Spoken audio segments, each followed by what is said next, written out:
La Virgen María, corredentora, mediadora, la nota doctrinal. Hace pocos días, el 4 de noviembre, el Dicasterio para la Doctrina de la Fe presentó un documento, una nota doctrinal, con el título Mater Populi Fidelis, Madre del Pueblo Fiel, Madre del Pueblo de los Creyentes. Claro, la Virgen María, la Virgen Madre.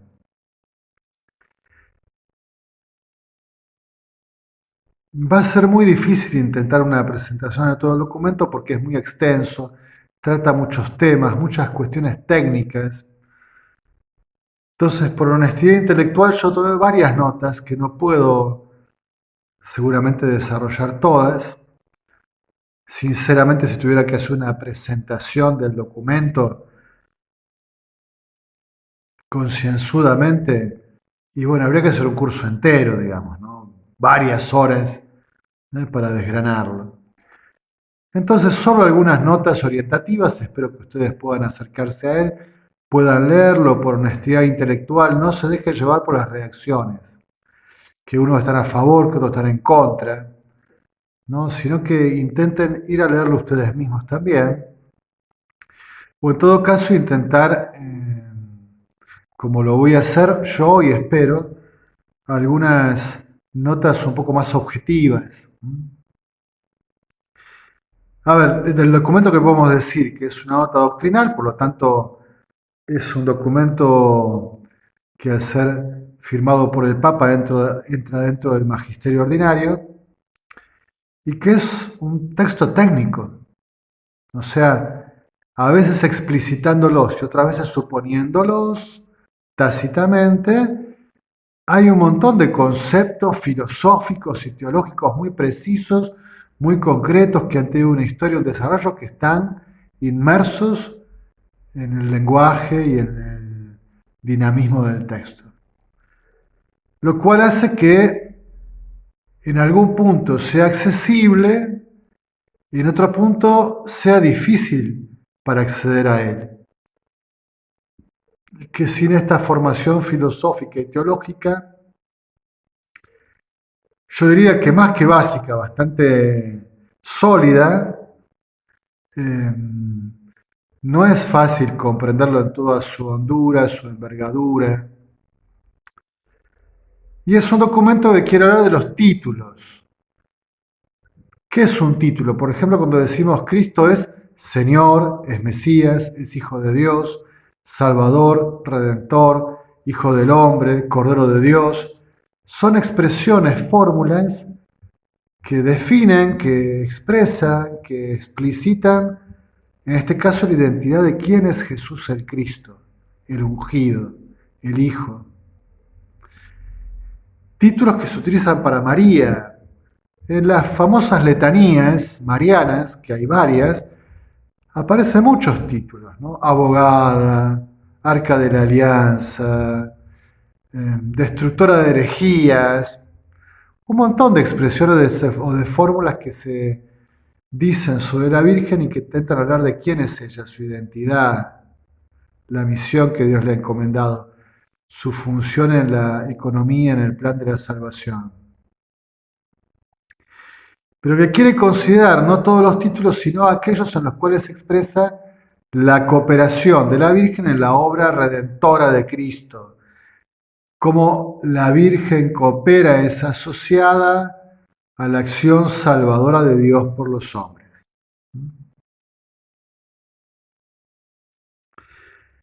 Se nos dice que es el resultado de consultas que se han hecho, de propuestas y de un trayecto de varias décadas y de discusiones al interno del dicasterio en distintos niveles y con distintos especialistas, digamos, ¿no? Que ha ido configurando todo un material para poder presentar. Que el documento quiere que podamos visualizar cuáles son los fundamentos teológicos, por así decirlo, doctrinales, de nuestra devoción mariana, clarificarlos, que intenta presentarlos mostrando la armonía con el conjunto de la fe, o sea, cómo lo que decimos de María no está escindido aparte de lo que decimos de Cristo, de la iglesia, del hombre, del cielo, o sea, cómo todo está conectado de alguna forma en el misterio de la sabiduría de Dios y cómo comprenderlo en esa armonía, en ese edificio de la fe, en ese edificio dogmático doctrinal. Y que también tiene una sensibilidad ecuménica que intenta dar a la Virgen María sin ocultar, sin quitar nada, evidentemente, pero presentándola de tal forma que el diálogo ecuménico sea posible también, digamos, ¿no? Que, bueno, que también se respete cierta sensibilidad que hay en todo sobre el tema. En algún momento del documento me parece que hace no una contraposición, pero es una distinción entre el desarrollo dogmático de la devoción mariana, de los títulos, de la teología y de la devoción popular. No los contrapone, pero los presenta matizados, distinguidos, ¿no? El desarrollo dogmático, que es el que más abundantemente va a estar presente en el documento, y también el aspecto de la devoción o piedad popular. En el documento, una y otra vez, porque el documento va a funcionar como una espiral, ¿no? Como un círculo, donde parece que siempre estamos hablando de lo mismo en distintos niveles. No es lineal, no se dice una cosa, después se dice otra, después se dice otra. Lo que se dice se va diciendo, se repite, se retoma, se une a otras cosas, pero hay como un núcleo que como va circulando y va profundizando y se va repitiendo como una espiral, digamos, ¿no? Entre esas cosas nucleares, una idea es que María es la obra plena de la gracia. Es la plenamente redimida, en ella contemplamos la obra de la salvación completa del todo, acabada del todo.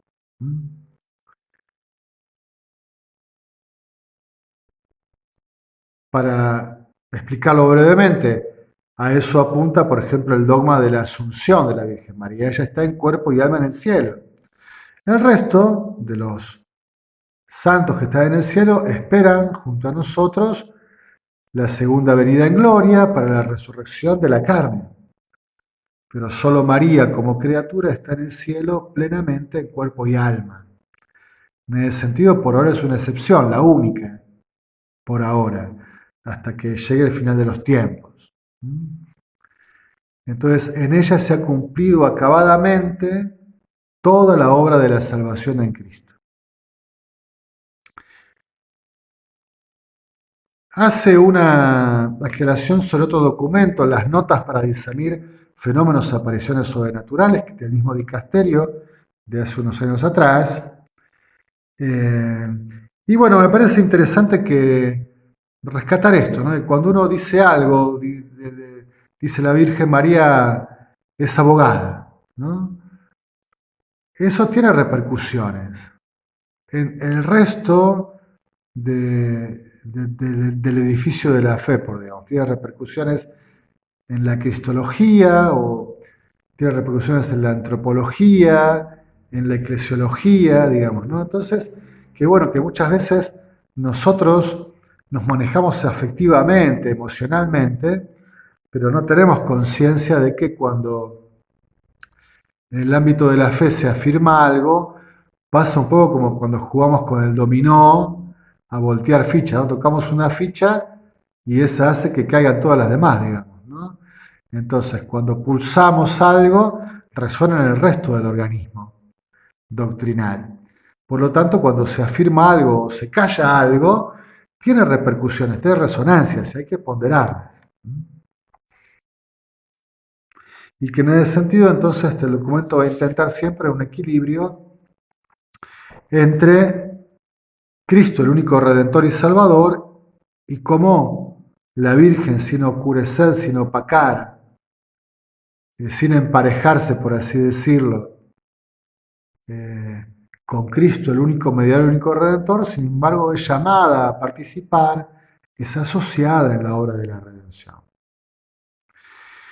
Y va a aparecer un concepto que es el concepto de participación. Luego se habla del concepto de mediación. Nosotros no sé si podemos entender exactamente qué se está diciendo, porque nosotros hablamos de participar de un evento, participar de los comicios, participar haciendo un aporte, participar haciendo una donación, mediar en un conflicto, hacer de puente para que dialoguen dos partes, para que lleguen a un consenso. Bueno, tenemos esta forma de hablar de participación en mediación y nos falta, me parece, la forma más filosófica, más metafísica, donde hay dos niveles, digamos, ¿no? Un nivel subordinado al otro, donde algo está en el nivel, digamos, de lo esencial, de lo eterno, y otro está en el ámbito de lo histórico, de lo fáctico, de la criatura. Entonces, evidentemente, eh, Dios es absoluto y nosotros participamos, como diría el apóstol Pedro, hemos sido hechos consortes de la naturaleza divina por gracia, por la gracia de la Pascua, de la regeneración en Cristo. Nuestra naturaleza ha sido sanada y elevada, ¿eh? Pero, digamos, no es por nosotros mismos, sino por la gracia de Dios que nos llama a participar, que nos hace don, que nos hace gracia, que es la fuente eficaz que hace que nosotros podamos ser asociados, entrar en comunión y en alianza con Él.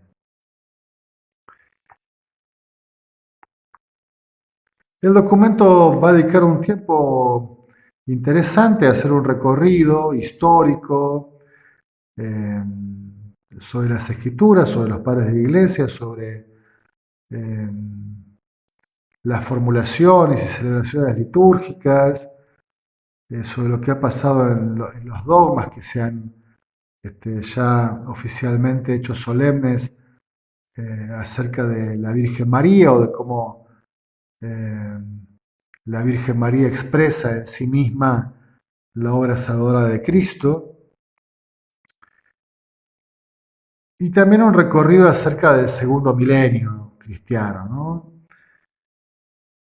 Básicamente se va a decir que en el primer milenio, después podemos discutir, pero no acá, en otro lugar, y es un tema muy académico, si estamos de acuerdo o no con esta división, pero digamos que en el primer milenio más bien la participación en la obra de la redención estaba asociada en clave de la maternidad de la Virgen por ser Madre de Dios, según la encarnación, por ser la madre del Verbo encarnado, podríamos decir, y que en el segundo milenio empieza también a trabajarse, a meditarse y a desarrollarse su participación y su cooperación mirando, digamos, al Calvario, a la cruz, a la pasión, al sacrificio de Cristo, a la inmolación del Cordero, ¿no?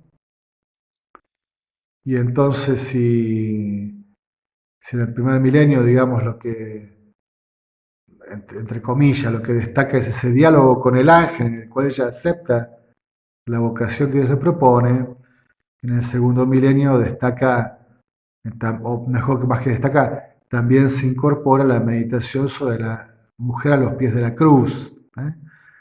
Y entonces aparece, ¿no?, el sacrificio del Cordero y la mujer madre atravesada por la espada del dolor, según la profecía de Simeón.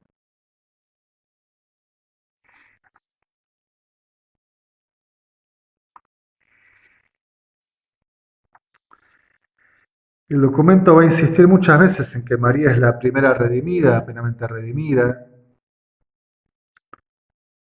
eh, y que es como el prototipo más excelso, el ejemplo más encumbrado de una cooperación, de una asociación. Eso significa un poco ese título de la llena de gracia, ¿no? La que ha recibido toda gracia, la que participa de la gracia de Dios. Y ayuda a disponer, a recibir sus hijos la gracia salvadora del Señor. Entonces, digamos, todo el documento va a intentar insistir una y otra vez que esta cooperación de María es como subordinada, digamos, ¿no? Que no es necesaria, sino que es en gracia, porque Dios está completo en sí mismo, la obra de la redención está completa en sí misma, y la participación de María, de la Iglesia o de cualquiera de nosotros no le quita ni le agrega nada a la obra de salvador a Dios, que es perfecta en sí misma, plena en sí misma. Entonces no depende de nosotros Dios para salvar, digamos, ¿no? En todo caso, Él salva porque es Dios y nos asocia, nos elige y en gracia nos capacita para participar, para colaborar, para cooperar en la obra redentora. Allí entonces comienza a analizar algunos títulos, el primero el de corredentora.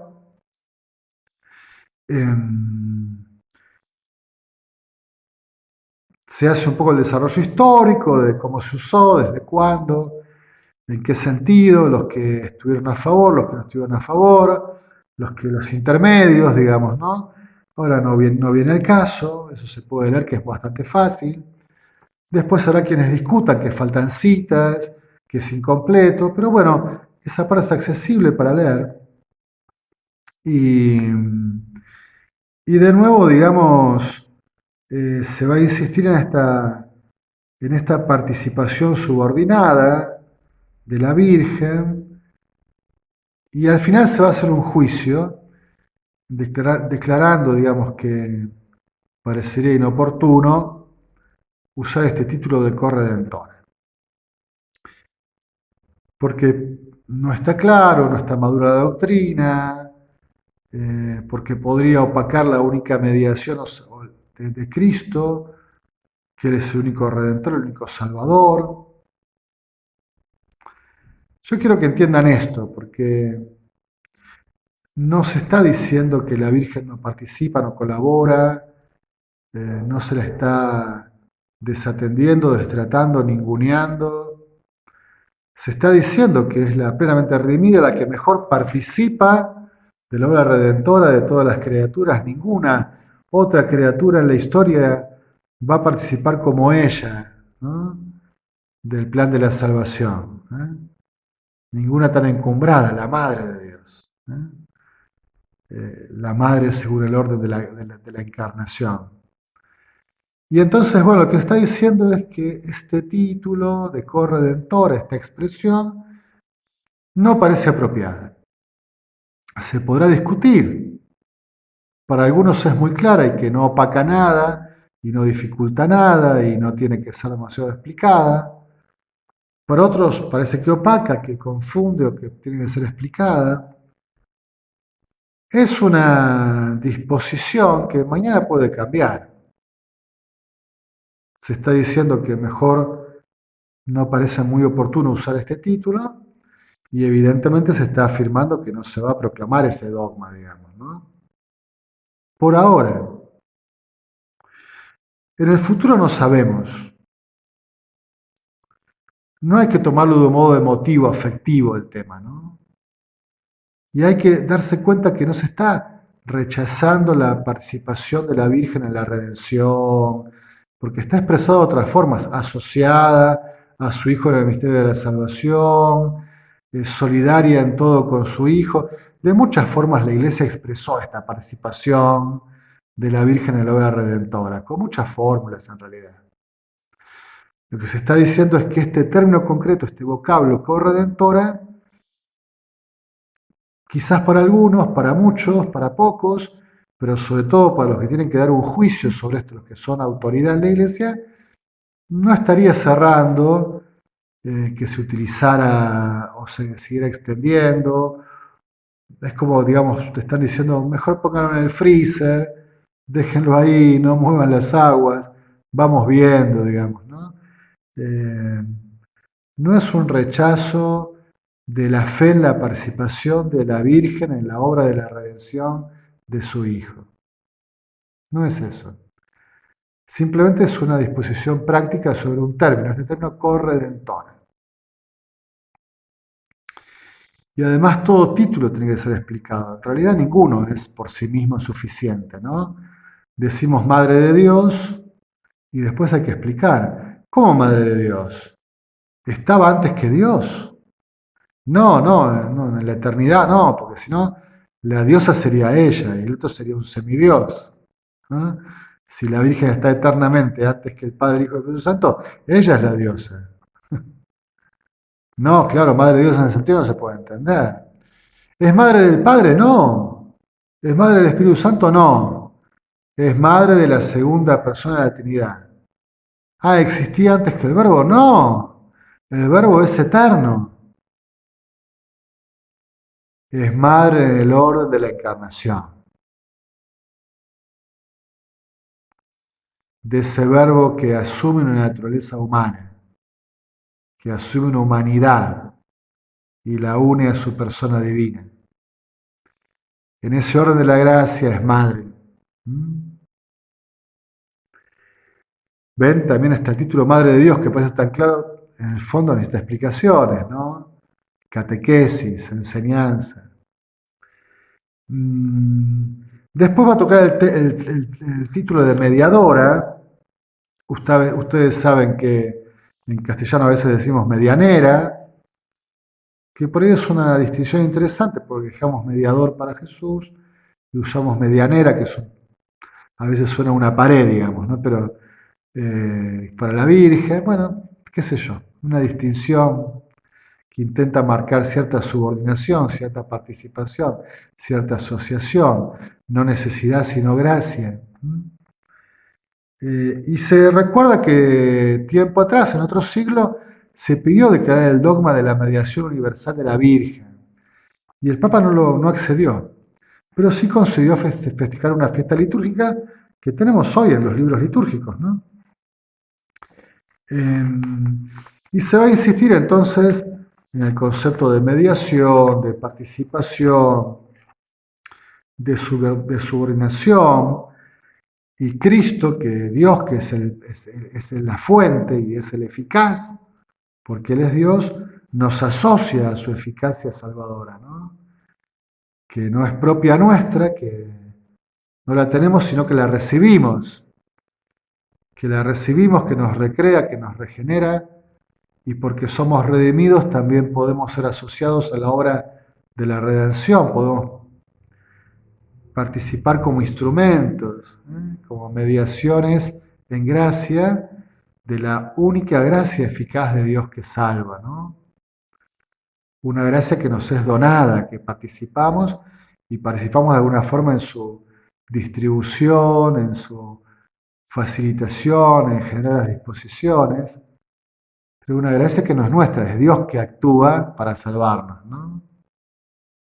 Una gracia que ya se presenta regenerándonos, elevando nuestra naturaleza, la famosa gracia santificante, inhabitación trinitaria, gracia de la justificación, una gracia creada, un término técnico, pero que realmente es una participación, es una donación gratuita, un regalo y una obra del que en sí es la gracia. Porque la gracia, en el fondo, en el sentido singular, es Dios actuando para salvarnos. Esa es la gracia. Y después existen las gracias. No vamos a entrar en ese tema. Y entonces se insiste mucho en el amor y el poder de Jesús, glorioso, que nos comunica la eficacia de su gracia, que nos invita a participar, que nos hace instrumentos, la Virgen, la Iglesia, los santos, los ángeles, bueno. Y funciona la mediación en torno de intercesión, de ayuda, de instrumento que ayuda a la disposición, digamos, ¿no? Pero la eficacia es de Dios. Y bueno, introduce otros temas que son muy interesantes en la mediación, que son un poco técnicos, que voy a saltearme ahora, porque si no sería muy larga la presentación. Luego hablar del título de Madre de los Creyentes, lo hace con simplicidad, me parece que es el que menos dificultades tiene, lo hace con belleza también, es una parte muy accesible de este título, para leer, para meditar, para rezar, ¿no? Por allí rescataba quizás unido a esto de la mediación y un título que va a venir después que es el Madre de la Gracia, digamos, ¿no?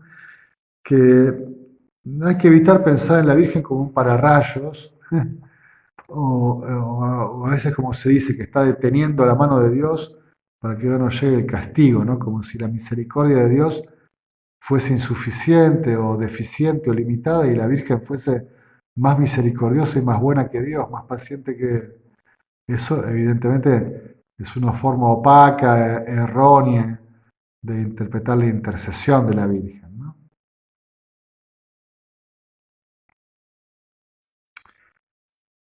Cuando habla de Madre de la Gracia empieza el momento más arduo del documento. Yo creo que la mitad del documento tiene esa dificultad, que es muy árido. ¿M? Porque allí Madre de la Gracia explica un poco el título, sus limitaciones, sus posibilidades. Nos dice que hay que intentar evitar pensar a la Virgen como una especie de depósito de energías, de cosas, de auxilios, de ayudas, ¿no? Y pensar la gracia de esa forma un poco cosificada, digamos, ¿no? Eh, o como si ella fuese una fuente por sí misma, digamos, ¿no? Sino, de nuevo, en clave de intercesión, de solicitud maternal, de cuidado amoroso, ¿m? Para que la gracia de Dios llegue a nosotros. Y cómo esta mediación, digamos, de nuevo es participada, ¿no? A veces sería erróneo o equívoco decir, bueno, si no paso por María no llego a Dios, digamos, ¿no? Y entonces solo Dios puede actuar si actúa junto con María. Es una forma equivocada de presentar las cosas o de pensarlas. Dios actúa por sí mismo, pero Dios también quiso asociar a la Virgen. Y la Virgen por sí misma quiere estar asociada, o sea, donde está el Hijo está la Virgen, lo que hace el Hijo lo hace la Virgen Madre.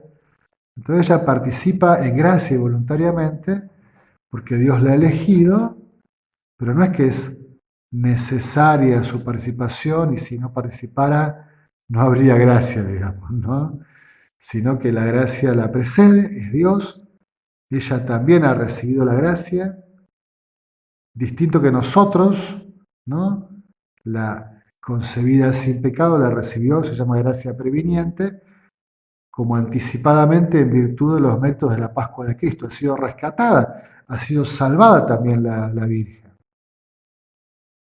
Pero ¿cómo? Sin pecado, bueno, ahí está el dogma de la Inmaculada Concepción y la teología del Beato Dulce Escoto, ¿no? Que ha posibilitado declarar el dogma. Bueno, de un modo preventivo, digamos por así, anticipado, ha sido rescatada porque ha sido elegido para ser Madre de Dios en función de esta elección única, peculiar, encumbrada en el plan, en la economía de la salvación. Entonces, la plenitud de gracia que goza María, la llena de gracia, es una gracia donada, una gracia recibida. ¿Sí?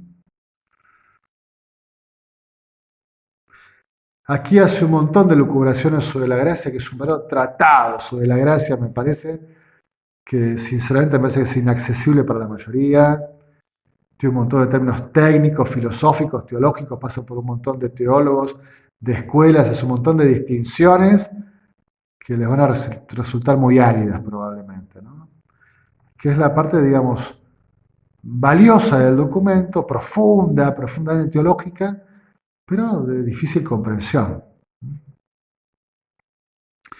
Después hace algunas alusiones sobre María discípula y madre y la importancia de que es discípula y cómo se conjuga esto ser discípula y ser madre. Creo que se puede leer con bastante facilidad, más allá de que podamos sentirnos más cercanos o no a estos razonamientos. Insiste en algunas cuestiones más, algunos principios sobre los fenómenos sobrenaturales y cuando en un fenómeno se utiliza algún título, que una aparición mariana donde la Virgen habló de sí misma con tal título. Dice, bueno, que la congregación, el dicasterio, le dé un nilostat a la aparición, no quiere decir que se le esté dando al título, no se puede decir, porque en la aparición tal se nombró este título hay que declarado dogma, por ejemplo. No, no es así. a la aparición se le dice que siga adelante, que no hay objeciones. Después los contenidos del mensaje, los títulos, seguirán siendo estudiados, por así decirlo, como criterio. Podemos estar de acuerdo o no, pero es el principio que está colocado, digamos, nada más que eso. Y finalmente el documento cierra con eh, un pequeño apartado bastante sencillo, piadoso, devocional, sobre este título original, ¿no? La madre del pueblo fiel. Y es un apartado final que conecta con la devoción popular, con los santuarios, con las peregrinaciones, con las prácticas de la piedad popular y bueno, y tiene esta conexión.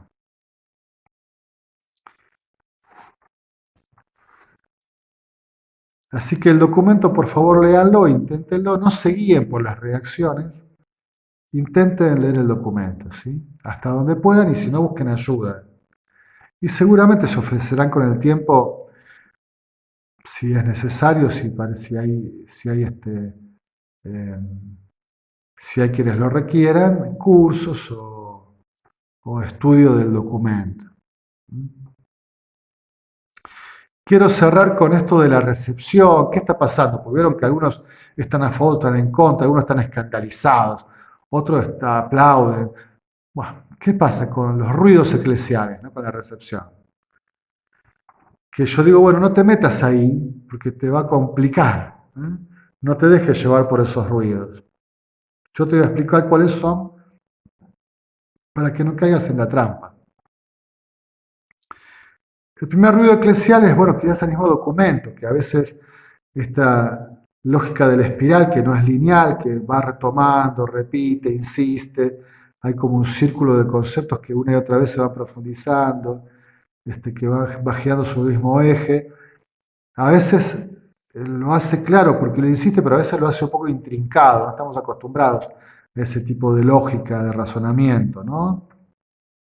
Además que me parece que es largo, eh, que es demasiado técnico quizás. Sobre todo, yo digo, si la mitad del documento es valioso, todo lo que se desarrolla sobre la gracia es muy valioso, a veces no es fácil porque intenta conectar muchas cosas y se hace realmente árido, pero si es casi la mitad del documento es como demasiado, ¿no?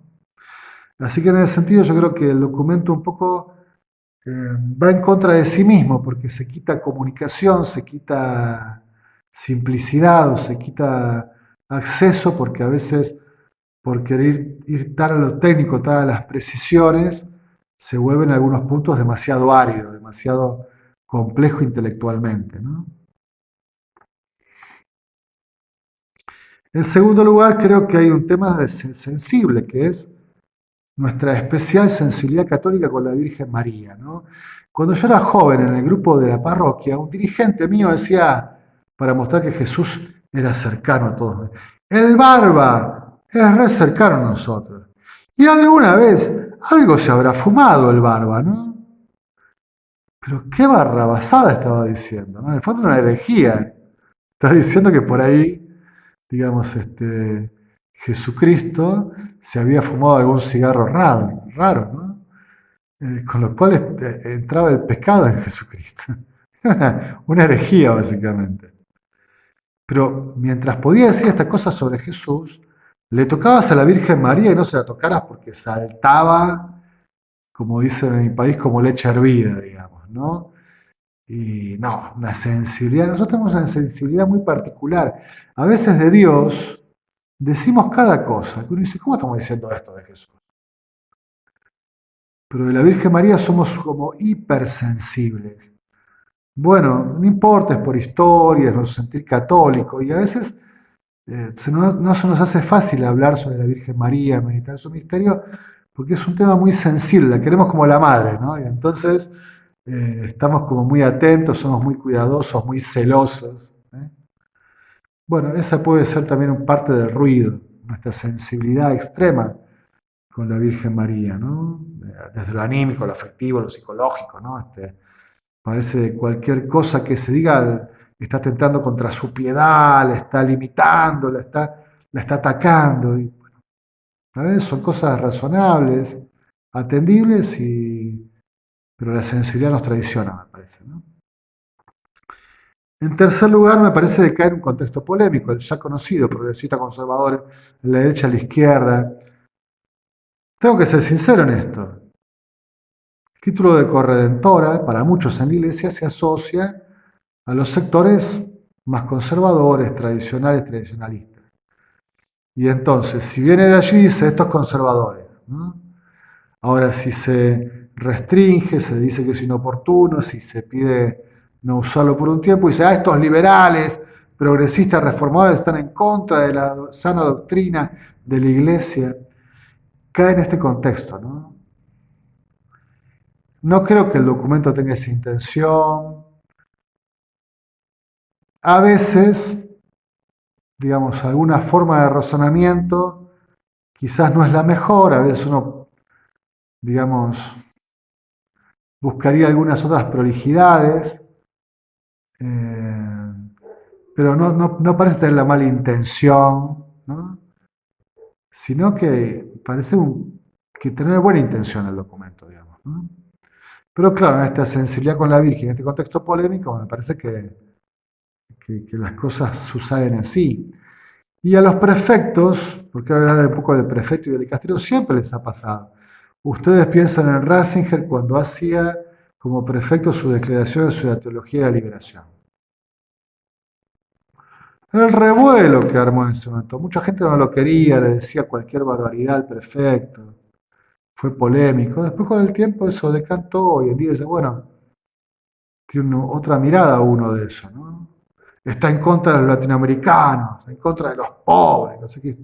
No estaba haciendo eso el prefecto, pero tuvo que definir, tuvo que clarificar en un momento polémico, difícil, bueno.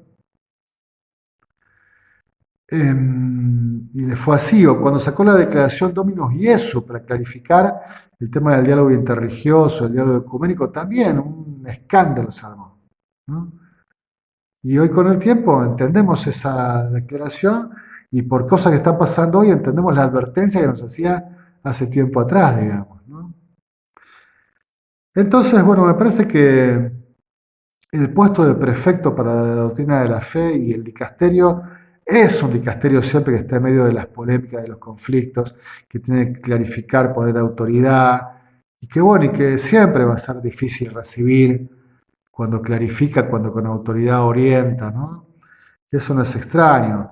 Concretamente creo que un ruido extra es que este prefecto actual y este dicasterio actual han caído en cierto descrédito por otras acciones anteriores, de cuentas anteriores, y bueno, y a veces hay gente que ya sospecha, ¿no? Si viene de este prefecto y de este dicasterio actual, desconfía, dicen, ¿no? Bueno, la verdad es que no siempre ha sido así. Ha habido documentos que han sido buenos, prudentes, más prolijos, más desprolijos, algunos que realmente yo digo han sido difíciles de aceptar en algunas cuestiones, digamos, ¿no? Finalmente creo que no queda muy claro que se insista en la sensibilidad ecuménica en el documento, ¿no? Y me parece que es mejor, porque si se notara mucho que la sensibilidad ecuménica es lo que más talla en el documento, se lo va a acusar rápido de protestantización o de una especie de liberalismo teológico, lo que fuese. Pero también creo que decir que hubo sensibilidad ecuménica tampoco ayuda demasiado, porque hace que el documento sea un poco inconsistente desde ese punto de vista, porque un documento anterior de este dicasterio, la Fiducia Supplicans, provocó un tremendo escándalo ecuménico y un tremendo rechazo del resto de los cristianos. Y alguna declaración, como la de Abu Dhabi, algunas expresiones que parecen emparejar todas las religiones este, como dialectos de un lenguaje universal, eh, y el cristianismo como un dialecto más, también han causado un gran rechazo, ¿no? Ecuménico.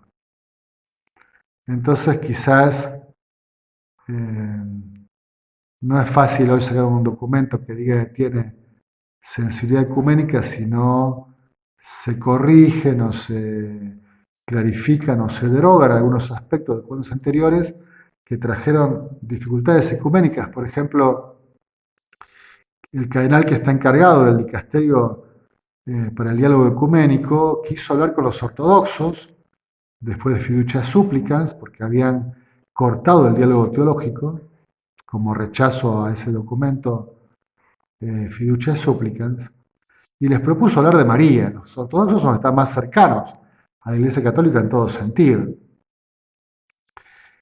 Y tiene una gran piedad mariana. Entonces el prefecto dijo, bueno, pongo el tema de María, de esto van a querer hablar. Tampoco quisieron, ni siquiera de María, hasta que no cambiara la Iglesia su posición o alguna de las cosas que se expresaban en Fiducia Supplicans, ¿no?